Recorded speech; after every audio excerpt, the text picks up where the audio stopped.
Le journal Bemba Sibi.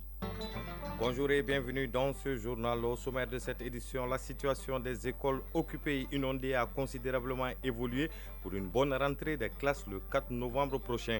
C'est l'information partagée par le ministre de l'Éducation nationale aux membres du comité interministériel de gestion des crises et catastrophes présidé par le Premier ministre Dr Shogel Kokala Maïga. On en parle dès le début de ce journal. Dans l'actualité internationale, nous parlerons de la suspension de certains partis politiques en Guinée, la relance du débat sur le projet de loi de finances controversé au Kenya. Nous irons également à Cali, en Colombie, où la paix avec la nature, la mobilisation des ressources pour financer la Convention sur la diversité biologique sont abordées lors du sommet de haut niveau de la COP 16. Dans la chronique environnement d'aujourd'hui, nous parlerons de bonne gouvernance financière. Et oui, de bonne gouvernance financière avec le compte de la mairie du district qui dispose de 4 milliards de francs CFA en 3 mois contre 385 millions pour la même période. Une prouesse qui offre de nouvelles possibilités pour renforcer le développement urbain et répondre aux préoccupations environnementales de la ville de Bamako. En sport, il sera question du tournoi UFOA des moins de 17 ans au Sénégal. Les cadets maliens ont fait forte impression lors de leur troisième et dernière rencontre de poule. Ils ont battu hier à la Mauritanie par le score de 4-0 et joueront contre la Gambie ce vendredi en demi-finale. Voilà pour les titres, le développement dans un instant. Une fois de plus, bonjour et bienvenue dans ce journal préparatif de la rentrée scolaire 2024-2025. Sur les 126 écoles occupées, 103 ont été libérées et 23 sont non fonctionnelles mais occupées. Et sur les 187 écoles inondées, 181 sont libérées et 6 sont non fonctionnelles. Ces chiffres ont été donnés hier matin lors de la réunion du comité interministériel de gestion des crises et catastrophes présidé par le Premier ministre Dr Shogel Kokala Maïga. De l'exposé du ministre de l'Éducation nationale, il y ressort que la situation a considérablement évolué pour une bonne rentrée des classes le 4 novembre prochain. Les conclusions de la réunion seront soumises au président de la transition. Le reportage de Mamari Koni. Quelques jours après la visite des membres du gouvernement sur le terrain pour constater de visu la libération des écoles occupées par les sinistrés et celle des représentants de l'État et des acteurs de l'école au niveau des 19 régions administratives, le comité interministériel de gestion des crises et catastrophes fait la situation des écoles en vue de la rentrée des classes. Après les différentes réunions et les actions concrètes entreprises, la situation, à en croire le ministre de l'Éducation nationale, a considérablement évolué, comme en témoignent ces chiffres. Dr Amadou Savané, ministre de l'Éducation nationale. À la date du 28 octobre 2024, la situation se présente ainsi qu'il suit et ça concerne toute l'étendue du territoire national. Nombre d'écoles libérées, 103 sur 126. Nombre d'écoles non fonctionnelles mais occupées, 23 sur 126. Nombre d'écoles à faire libérer, 0 sur 126. S'agissant des écoles inondées, la situation se présente comme il suit. Nombre d'écoles libérées des eaux, 181 sur 187. Nombre d'écoles inondées mais non fonctionnelles, 6 sur 187. Nombre d'écoles toujours inondées, 0 sur 187. Les travaux d'assainissement destinés à la mise en état des salles de classe et des latrines sont en cours dans toutes les circonscriptions. Les brigades citoyennes du ministère de la Jeunesse et des Sports, chargées de l'instruction civique et de la construction citoyenne, se sont mobilisées pour les travaux d'assainissement. Le ministère de la Santé et du Développement social s'est engagé à désinfecter les salles de classe. Le ministère des Transports et des Infrastructures s'est engagé à appuyer la délégation spéciale de la commune 4 dans les travaux de terrassement de la cour de l'école Ifa Bako. Le président du comité de crise a salué les membres du comité pour le travail abattu en attendant de soumettre les conclusions au président de la transition. Dr Shogel Kokala Maïga, Premier ministre. Les informations données par les différents ministres, les informations recueillies auprès des gouverneurs et des différents partenaires de l'école indiquent clairement que nous pouvons proposer au chef de l'État le maintien de la date du 4 novembre. Les mesures d'accompagnement pour les cas où il y a quelques difficultés ont été énoncées par le ministre d'État Il s'agit de la mise à disposition et l'installation des tentes là où il y a des difficultés, de la délocalisation quand c'est nécessaire des sinistrés. A noter que du 25 au 29 octobre 2024, 3 cas d'inondation ont été enregistrés, dont 2 à Koulikoro et 1 à Mopti. 48 cas d'effondrement, dont 47 à Koulikoro et 1 à Mopti, ont été recensés. Toutefois, on déplore un cas de perte en vie humaine. Au total, 720 personnes ont été sinistrées.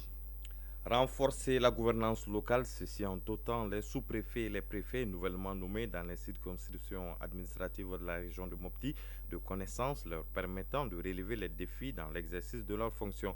C'est en substance les objectifs du cadre d'échange initié par le gouvernorat de Mopti en collaboration avec le ministère de l'administration territoriale et de la décentralisation. Le reportage de Oumar Maïga.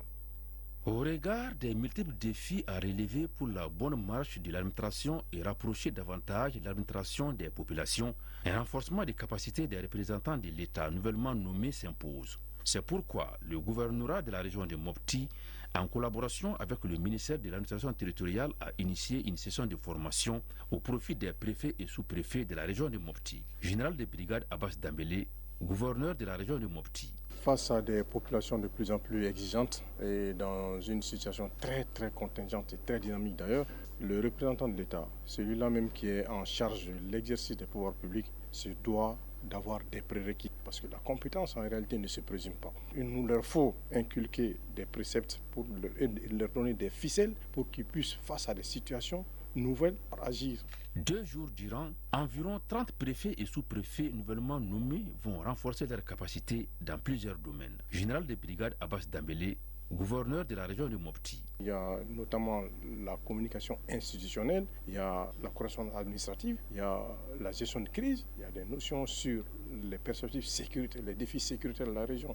Donc c'est nouveau pour eux, de cadrer, de les mettre dans la même vision que nos autorités, notamment la vision du MATD, du ministre d'État, pour que nos représentants de l'État soient très efficients, très efficaces sur le terrain. Oumar Dambélé, préfet du cercle de Kourianzé. Très content aujourd'hui, nous le sommes, parce que recevoir une formation vraiment qui va nous permettre de pouvoir mieux diriger nos cités est une très bonne chose. On n'a jamais fini d'apprendre. Donc c'est le cadre idéal pour les nouveaux préfets et les nouveaux sous-préfets qui, certains, en ce qui les concerne, n'ont jamais exercé dans l'administration. Donc avoir des connaissances requises pour pouvoir bien gérer la cité est une très bonne chose. Le renforcement des capacités des représentants de l'État nouvellement nommés s'inscrit en droite ligne des visions des plus hautes autorités de la transition, à savoir doter les chefs des circonscriptions administratives de connaissances pour accompagner les collectivités dans la gestion quotidienne des problèmes de nos braves populations. Mopti, Oumar Meiga et Suleiman Tepsigé pour l'ERTM. Séance de renforcement des capacités toujours, cette fois à Koulikoro, et elle concerne les cadres de la direction régionale du contrôle financier et ceux des collectivités de la région. Cette rencontre de 5 jours porte sur les instruments budgétaires et comptables des collectivités territoriales. C'est une initiative de la Direction nationale du contrôle financier en collaboration avec le projet de déploiement des ressources de l'État pour l'amélioration des services et des ripostes locales de la COVID-19. Le point avec Djemba Moussa Konati.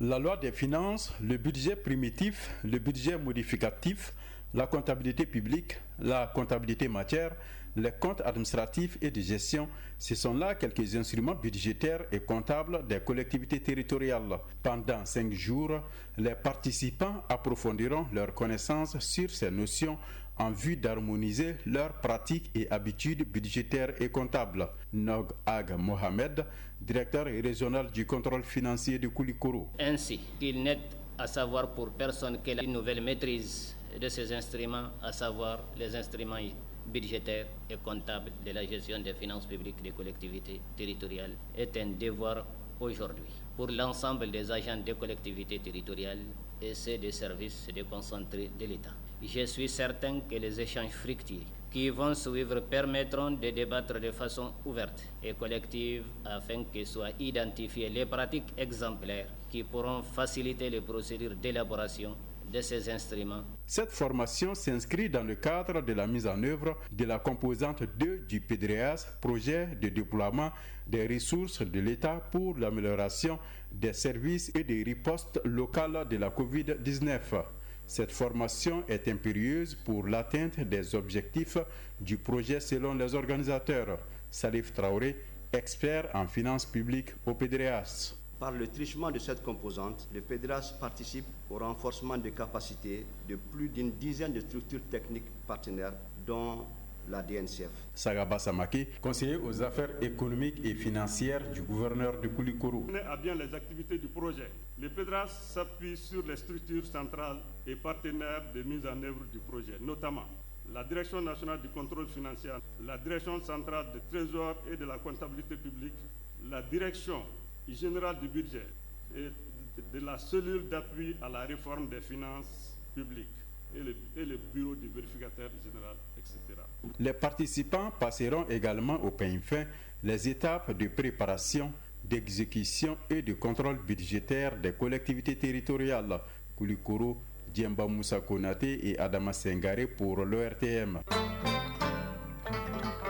Nous ouvrons à présent une large fenêtre sur l'actualité internationale. Tout d'abord en Guinée où le président de la transition, le colonel Mamadi Doumbia, a dissous hier 53 partis politiques. 54 ont été suspendus et 67 autres mis en observation pour 3 mois. Les partis en observation devront se mettre en conformité, sinon ils seront suspendus. Selon le ministre de l'administration du territoire, les mesures prises visent une série de manquements à la législation des partis politiques. Au Kenya, le projet de loi des finances 2023 a été relancé hier par la Cour suprême après avoir été annulé dans un premier temps. Ce projet prévoit une hausse des impôts et de certaines taxes, en particulier sur le carburant. Rappelons que cette initiative budgétaire avait provoqué plusieurs séries de manifestations dans la capitale et dans plusieurs villes du pays. Au Botswana, 1 million d'électeurs sont appelés aux urnes aujourd'hui dans le cadre des élections générales. Les candidats les plus populaires sont Massissi du parti au pouvoir et Mefato Real-Til du parti de l'opposition. Pour rappel, les électeurs élisent les membres du Parlement qui sont ensuite chargés de désigner le président de la République. Le président algérien Abdelmadjid Tebboune est en visite officielle dans les pays arabes. Il a effectué 2 jours de visite de travail au Caire en Égypte. Actuellement, il effectue une visite de 3 jours au sultanat d'Oman. L'objectif est de renforcer les relations avec ces pays et de les élever à un niveau stratégique pour diversifier ses partenaires. Tandis que les tensions montent entre la France et l'Algérie, le pays cherche aussi à nouer des liens diplomatiques avec d'autres pays avec qui il partage la même vision politique. En Espagne, des inondations causées par des pluies torrentielles ont causé la mort d'au moins 62 personnes dans la région de Valence, au sud-est du pays. Selon un premier bilan provisoire des services de secours révélé aujourd'hui. Dans la foulée, le roi d'Espagne, Philippe VI, s'est dit dévasté sur les réseaux sociaux X, assurant apporter tout le soutien nécessaire plutôt aux proches des victimes. En Russie, un exercice massif des forces nucléaires a commencé hier sous l'ordre du président Vladimir Poutine. Selon le département russe de la défense, l'exercice avait pour but d'initier les forces militaires russes à contrer une attaque nucléaire. Par ailleurs, le président Vladimir Poutine a averti l'OTAN et ses alliés en septembre dernier que les interventions ukrainiennes sur le territoire russe avec des armes de longue portée fournies par l'Occident provoquerait un conflit entre l'OTAN et la Russie. Le sommet de haut niveau de la COP16 s'est tenu hier à Cali sous la présidence du chef d'État colombien Gustavo Petro. On notait la présence du secrétaire général de l'ONU, Antonio Guterres, du chef d'État et de gouvernement et des ministres en charge de l'environnement. La paix avec la nature, la mobilisation des ressources pour financer la Convention sur la diversité biologique sont entre autres sujets abordés par les différents intervenants. Le ministre en charge de l'environnement du Mali a présenté à l'Assemblée des actions initiées par les autorités en matière de protection de la biodiversité. Nous retrouvons notre envoyé spécial à Cali, Siaka Konaté. 75% de la surface terrestre et 70% des océans pollués, il faut accélérer la mise en œuvre du cadre mondial de la biodiversité et sauver la planète Terre, ce qui passe par la mobilisation des ressources au niveau public et privé. Conviction du secrétaire général de l'ONU, Antonio Guterres, qui insiste sur le renforcement des capacités des peuples autochtones et communautés locales. Pour l'hôte du sommet, le président colombien Gustavo Petro, l'homme doit changer de comportement vis-à-vis de la nature, arrêter les atrocités contre la nature, sinon la crise climatique va perdurer. La paix donc avec la nature, la logique dans laquelle le Mali s'inscrit. Mamadou Samake, ministre de l'Environnement, de l'Assainissement et du Développement durable. Le Mali se félicite de la pertinence du choix du thème de cette conférence, faire la paix avec la nature, car vivre en harmonie avec la nature constitue une étape fondamentale vers la réconciliation des peuples et en même temps une réponse au nexus climat, paix et sécurité.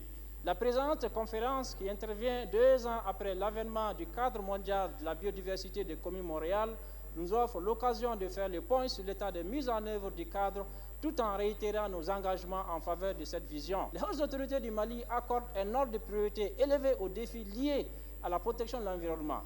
Ainsi, le gouvernement du Mali a inscrit à l'article 25 de la Constitution, je cite, « La protection de l'environnement et la promotion de la qualité de vie sont un devoir pour tous citoyens et pour l'État. » De nombreuses initiatives ont été prises par les autorités pour promouvoir la sécurité climatique. Plusieurs actions ont été initiées en matière de protection et de conservation de la biodiversité, dont le lancement de la révision de la stratégie nationale sur la diversité biologique et son plan d'action qui permettra leur alliement avec le cadre mondial de Commis-Montréal. En rappel, le Mali s'est doté d'un arsenal stratégique juridique adapté en réponse aux effets des changements climatiques, notamment sa contribution déterminée au niveau national dans laquelle mon pays s'engage à la conservation et à la protection de la biodiversité à travers 13 projets prioritaires d'ici l'horizon 2030, la politique forestière nationale et son plan d'action, ainsi que l'avant-projet de loi relative à la prévention des risques biotechnologiques en République du Mali. Le Mali souscrit aux préoccupations soulevées par les pays africains, notamment le financement, le partage du séquençage numérique. Au nom du président de la transition générale d'armée Assimi Goïta, le ministre en charge de l'environnement a félicité le président colombien et son gouvernement pour la bonne organisation de la COP 16. Kali, Chaka Konati, Tayeb Adjaviakoué pour l'ORTM. Restons à Cali où, en marge de la COP 16, la vice-présidente de la Colombie a rencontré les ministres africains en charge de l'environnement. Francia Marquez leur a présenté le programme Stratégie Afrique 2022-2026 dont l'objectif est de renforcer la coopération entre la Colombie et le continent africain. Elle a appelé les pays africains à ouvrir des représentations diplomatiques en Colombie. Retrouvons notre envoyé spécial à Cali, Siaka Konati. La Colombie a des représentations diplomatiques dans 4 pays africains, Sénégal, Ghana, Afrique du Sud et Kenya, mais aucun pays de l'Afrique subsaharienne n'a de représentation diplomatique en Colombie. Bogota veut inverser la tendance et renforcer sa coopération avec le continent, d'où la stratégie Afrique 2022-2024-2026, un programme présenté au ministre en charge de l'environnement par la vice-présidente de la Colombie, Francia Marquez, appelle les pays africains à ouvrir des représentations diplomatiques en Colombie, à collaborer ensemble pour la protection de la biodiversité. Mamadou Samake, ministre de l'Environnement, de l'Assainissement et du Développement durable. La Colombie, c'est un pays qui accueille une grande communauté d'afro-descendants. Et aujourd'hui, cette communauté d'afro-descendants a un lien fort avec la préservation de la biodiversité. Et aujourd'hui, c'est une force qui, en tout cas, permet la préservation de la biodiversité. Au-delà de ça, elle a rappelé l'attachement de la Colombie vraiment à son histoire, à ses ancêtres africains. Donc, et elle a en fait proposé que nous puissions nous baser sur ça pour pouvoir aujourd'hui réinventer les relations entre la Colombie et les pays africains. Donc, son appel a été entendu, bien entendu, par les pays africains. En tout cas, le Mali est disposé à renforcer sa coopération avec la Colombie. Mamadou Samaki. Le Mali est prêt à coopérer avec tous les pays du monde qui respectent nos principes qui régissent nos relations avec tous les pays, c'est-à-dire la défense des intérêts du peuple malien, le respect des choix stratégiques du peuple malien et tout ce que nous faisons, que ce soit fait dans le cadre de nos intérêts mutuels. Et si cela étant, il n'y a pas de raison que nous n'approfondissions pas la coopération entre le Mali et la Colombie. Bien entendu, c'est du ressort du ministère des Affaires étrangères auquel nous allons rendre compte. Le ministre en charge de l'environnement, tout comme son homologue du Burkina Faso, Roger Barou, espère qu'il y aura une ambassade de la Colombie dans leurs pays respectifs. Kali, Chaka Konate et Tayeb Ayeriakoui pour le RTM. C'est sur cette volonté des autorités colombiennes de renforcer la coopération diplomatique entre la Colombie et les pays africains que se ferme ces larges fenêtres que nous avions ouvert sur l'actualité hors de nos frontières. À 13h passées de 21 minutes à présent, la page sport de cette édition.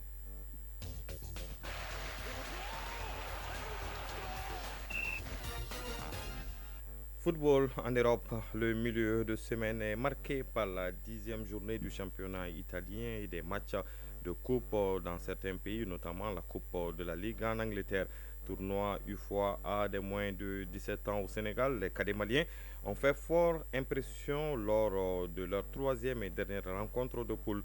Ils ont battu hier la Mauritanie par le score de 4-0 et joueront contre la Gambie ce vendredi en demi-finale. La synthèse de l'actualité sportive avec Aridou Matina.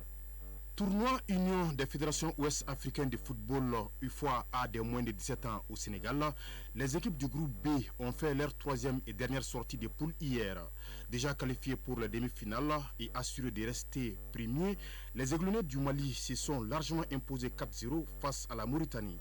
3 matchs, 3 victoires, 6 buts marqués, 0 encaissés, soit 9 points. C'est le bilan en chiffres des cadets maliens qui affronteront en demi-finale vendredi la Gambie. Dans l'autre match du groupe du Mali, la Guinée-Bissau a battu 1-0 la Sierra Leone et croisera en demi-finale le Sénégal. Rappelons que les deux finalistes obtiendront leur billet pour la prochaine CAN des cadets. Au plan national, suite de notre entretien avec le secrétaire général de la Fédération malienne de football, notre football va basculer dans le professionnalisme à partir de cette saison, à en croire la fédération. Toute chose qui nécessite d'infrastructures adéquates pour les compétitions. En plus, la FEMAFOOT entend aller avec une approche participative. Sidi Bekay Makassa, secrétaire général de la fédération. Cette année, nous passons de l'amateurisme au professionnalisme. C'est vrai, il y a beaucoup de travaux qui ont été faits dans ce domaine. Nous avons créé une commission qui doit piloter ce projet. Mais aussi, le mode de financement va changer. Donc on n'a pas voulu en imposer aux gens, on a voulu prendre une approche participative. Nous souhaitons partager tout avec les équipes pour éviter d'avoir des problèmes à mi-chemin. C'est-à-dire, on met tout sur la table. Voilà ce que la fédération peut vous donner maintenant. Voilà quelle est votre part de responsabilité. Quelle est la part de responsabilité de la fédération. C'est vrai que l'année dernière, on a utilisé beaucoup de terrains des clubs. Cette année, au mieux des cas, nous aurons 2 stades. Ça va être probablement le stade de Mamadou Konaté et le stade de Kati. Parce que le stade Modibo Keïta, il est encore en travaux, il n'est pas fini. Mais on suppose que si les travaux finissent avant la fin de l'année, on peut ajouter le stade de Modibo Keïta. Mais 26 mars, on n'y compte pas trop. C'était dans les tuyaux et c'est finalement concrétisé. Le club allemand, le Bayer Leverkusen, champion en titre, s'est offert le jeune défenseur malien Issa Traoré. Sociétaire du Luba Athletic Club, Issa Traoré a signé discrètement avec le Bayer Leverkusen, qu'il rejoindra en janvier 2026 quand il aura 18 ans. Quand il aura 18 ans, selon les médias allemands. Issa Traoré avait réalisé d'excellentes performances lors de la dernière Coupe du Monde des cadets. Une compétition au cours de laquelle il a tapé dans l'œil de beaucoup de clubs européens, dont le Bayer Leverkusen. Quelques nouvelles de football en Europe. Début hier de la 10e journée de la Série A italienne. Victoire de Bologne 2-0 sur Cagliari. Lecce, le club de notre compatriote Lassana Koulibaly, a battu 1-0 Hellas Vérone. Le choc Milan AC Naples a tourné à l'avantage de Napoli qui s'impose 2-0 et conforte du coup sa place de leader avec désormais 25 points. Suite de cette 10e journée de Série A ce mercredi avec 4 matchs, notamment Empoli Inter Milan et Juventus Parme. Carling Cup, c'est-à-dire Coupe de la Ligue en Angleterre, Southampton s'est qualifié hier pour les quarts de finale. Les autres rencontres des 8e de finale se jouent ce mercredi avec des affiches intéressantes. Brighton Liverpool, Aston Villa Crystal Palace, Manchester United Leicester, Preston North End Arsenal, Newcastle Chelsea et surtout le choc Tottenham, Manchester City.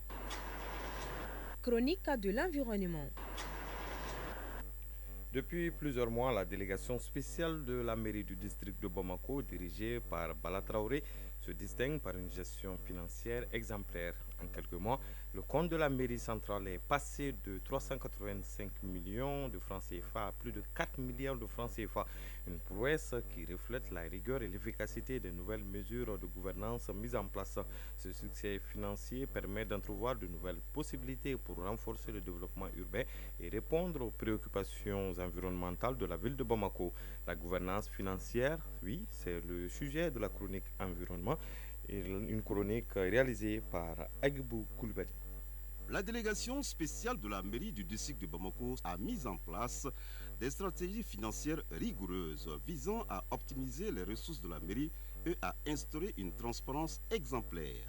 Grâce à des mécanismes de contrôle stricts et des procédures de gestion renforcées, la mairie a considérablement augmenté ses fonds, gagnant ainsi la confiance des partenaires et des citoyens. Bala Traoré, président de la délégation spéciale de la mairie du district de Bamako. Il y avait des marchés qui étaient passés à tort et à travers dans le domaine de l'assainissement, dans le domaine du curage des caniveaux. Ça faisait des vingtaines, des trentaines de millions qui sortaient. Nous, qu'est-ce que nous avons fait? Nous avons simplement fait en sorte que, au lieu de faire par d'autres, nous-mêmes nous allons le faire à travers la voirie. Ça fait qu'on a trouvé que la voirie avait que 30 éléments.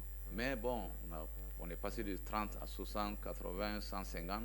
Actuellement 200, mettre fin à certaines formes de déperdition d'argent. Et le résultat est là. Ces ressources supplémentaires sont désormais allouées à des initiatives prioritaires en matière d'assainissement et d'embellissement de la ville, notamment la réduction des décharges sauvages, l'aménagement des espaces verts et l'amélioration de la collecte des déchets. Dès l'instant où on a pu engranger des fonds, ça nous donne un appui pour justement mettre en œuvre nos projets allant dans ces deux sens-là, notamment l'assainissement. La voirie travaille bien. La voirie emploie des équipements, des engins lourds. Certains peuvent être à l'arrêt pour une seule pièce. Et généralement, si les fonds ne sont pas là, il est difficile de faire en sorte que les pièces de réchange, les pièces de réparation, les engins de la voirie puissent être obtenus. Donc, dès qu'on a suffisamment d'argent, ça nous permet justement de faire face à toutes les difficultés de la voirie. Cette démarche contribue non seulement à améliorer la qualité de vie des habitants, mais s'inscrit aussi dans une vision écologique, posant les fondations d'un Bamako plus durable et résilient.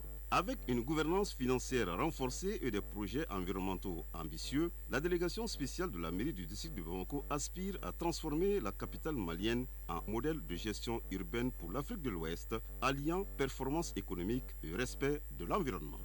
Chapeau donc à la délégation spéciale de la mairie du district, en espérant que d'autres délégations aux mairies s'inspirent de cette initiative de gouvernance financière. À 13h passé de 28 minutes prend fin ce journal qui vous a été présenté par Bemba Sibi. La mise en onde a été assurée par le duo Abse Traoré, Fousseini Sissoko, une réalisation de Boubou Adama Sidibé, coordination Ousmane Daou. Vous pouvez écouter ou réécouter cette édition sur nos différentes plateformes numériques grâce à Amadisso qui a assuré la mise en ligne. Au prochain rendez-vous avec l'information, c'est à 19h30. Mais tout de suite, vous avez rendez-vous avec les avis et communiqués. Merci de votre écoute radiophonique et bonne suite de programme sur la Radio nationale du Mali.